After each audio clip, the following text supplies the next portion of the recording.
at the reunion. Yeah. And then Caroline helps us on Sunday. With genealogy. Mm-hmm. We've covered a lot of subjects here. I think we're about to wind down, but is there anything that you would like to say that I haven't brought up here? Any stories that are memorable to you? I know you've had a couple of weeks to think about it, but... Well, our family, our Thomas family, is an old family in Fairgrove, and started out, our great-grandfather Joseph Thomas, who was married to Addie Hames, bought the Daisel Thomas farm, which is just out north of town. 1905. Okay. And at the time he came here, now this information I got from some of the old Fairgrove papers, that Fairgrove thought that anyone in Fairgrove thought that all the land was good for here was to raise wheat, and that was all that they had been using it for.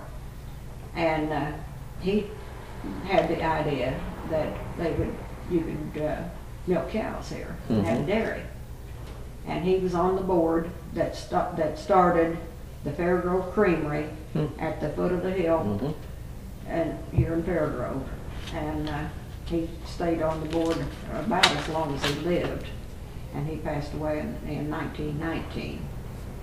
And then of course they had Casper Thomas, and he got into that same process, the dairy business, and raised. Back then, most dairy farmers tried to raise their own grain. You raised your grain and your corn and wheat and oats and what have you in order to feed your dairy cows. You didn't buy grain like we do today. It takes a lot of acres to raise enough grain to feed a big herd like you have. Right. Well, when they had a small herd, then it was probable, and they had their own horses to do the farming with. Well, our grandmother, Belva Thomas, her father was Frank Bryant, and he had stores at 2 different locations here. One just across the street from where we are now, and then one in the middle section of the Hood building.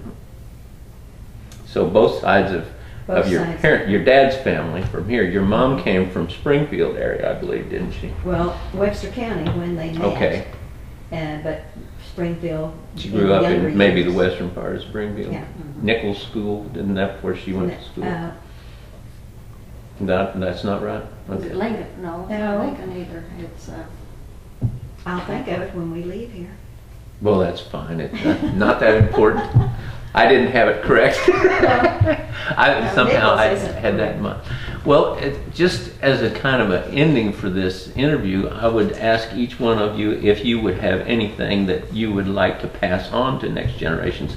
Do you have any wise sayings or reasons that you got to stay in Fairgrove and how much it made a difference in your lives growing up in Fairgrove? Well, of course, after I got married, we moved to Stratford, and I will always have a soft spot in my heart for Fairgrove.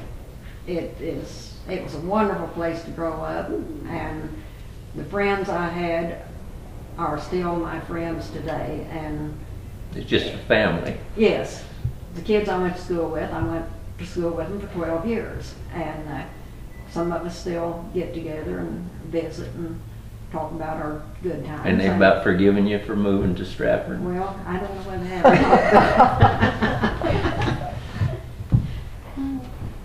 Did you? Okay, go ahead. It's a great place. That's about all I can say. Is Fairgrove has always been a great place. Well, I feel the same way that Caroline does.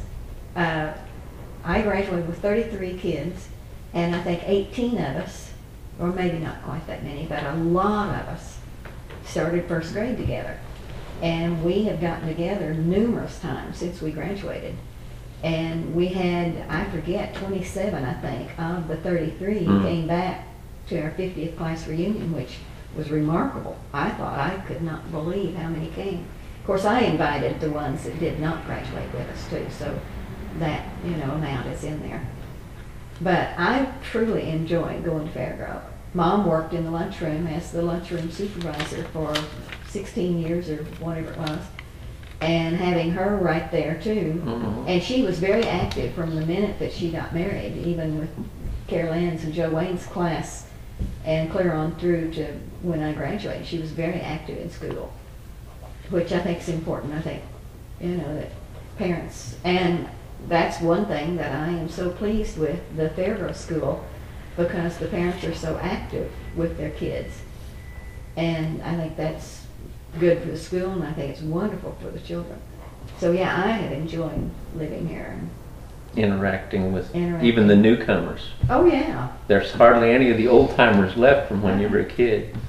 Then maybe every now and then somebody has 2 or 3 more generations that come from back, those people that you associated with. Well, and what's fun about the reunion, it's truly a reunion of people coming back.